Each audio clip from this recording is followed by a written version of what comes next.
একটা কাজ করছি, সেটা হচ্ছে ব্রিজ নির্মাণের কথা উল্লেখ করা হয়েছে। উল্লেখ করা হওয়ার পর আমরা সিদ্ধান্ত নিয়েছি কি কাজটা করলে মানুষের উপকার হয় সেটা নিয়ে কাজ করছি। আর আমাদের অনেক পরিবার আছে, এখানে 50-60টি পরিবার থাকবে, অনেক শিশুরা আছে 30 থেকে 50 জন। ওদের যাতায়াতের জন্য অনেক কষ্টকর হয়ে যায়। এটা ছোটো একটা সুপারি গাছের প্যারা ছিল, ওটা দিয়ে পারাপার হওয়ার জন্য ছোটোদের অনেক কষ্ট হয়ে যায়। অনেক মুরব্বী আছে, যাওয়ার জন্য বাজার যাওয়ার জন্য অনেক কষ্ট হয়ে যায়। তার জন্য আমরা সবাই নিজ উদ্যোগে একটা কাজ নিয়েছি।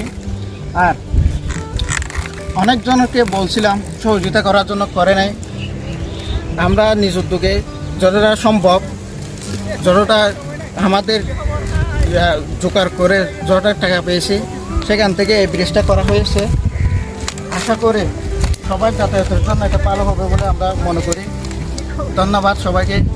আসসালামু আলাইকুম, আমার নাম মোহাম্মদ ফাহেদ। আমি কুঙ্গারপাড়া ইনপুট প্লাসের একজন সদস্য। আমরা এই ব্রিজটা করছি মূলত হচ্ছে ব্রিজের এই পাশে হচ্ছে আমাদের স্কুল, বাট এই পাশে স্কুল নাই। এই পাশ থেকে অনেক স্টুডেন্ট স্কুলে আসা যাওয়া করে। ওদের স্কুলে আসা যাওয়া করার জন্য 1 কিলোমিটার এদিক দিয়ে ফাড়ি দিয়ে যেতে হতো, কিন্তু বর্তমানে এই ব্রিজটা করার ফলে ওরা এদিক দিয়ে সহজে আসা যাওয়া করতে পারছে। ব্রিজের সভাপতি ইন্টার ক্লাবের ছেলেরা অনেক কষ্ট করতেছে। কষ্ট করার পর এই এলাকার স্কুল ছাত্রছাত্রীরা যাতায়াতের জন্য অনেক সুবিধা হয়েছে। আসসালামু আলাইকুম, আমার নাম রেজিয়া। আমি কুনকারপাড়া ইন্টার ক্লাবের সদস্য। আমরা একটা 20 জনের একটা টিম আছে। আমরা ওখানে একটা মিটিং করি, মানলে মিটিং।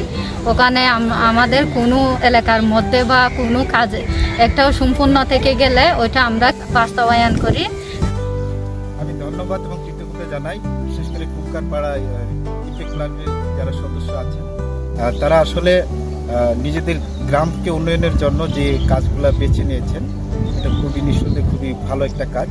তারা এইভাবে এগিয়ে যাক, আমরা তাদেরকে একটা সাপোর্ট করি বিভিন্নভাবে। তাদের কনফিডেন্স লেভেলগুলো আমরা বাড়ানোর চেষ্টা করি, তাদেরকে পরামর্শ দিই, এবং যে কাজগুলো করে সেক্ষেত্রে আমরা তাদেরকে আরও কীভাবে সুন্দর করা যেতে পারে, গ্রামটাকে কীভাবে আরও ভালো করা যেতে পারে সেই বিষয়ে আমরা তাদেরকে পরামর্শ দিই। টেকনাফের ইমপ্যাক্ট প্লাস গ্রুপ আসলেই অত্যন্ত সাহসী একটা গ্রুপ। তারা নিজেদের গ্রামের জন্যে, তারা নিজেদের সমাজের জন্যে কাজ করে যাচ্ছে। তারা মূলত জানে তাদের কি করা উচিত। এই মুহূর্তে আমি অবস্থান করছি টেকনাফের কুনকারপাড়া নামের একটা গ্রামে।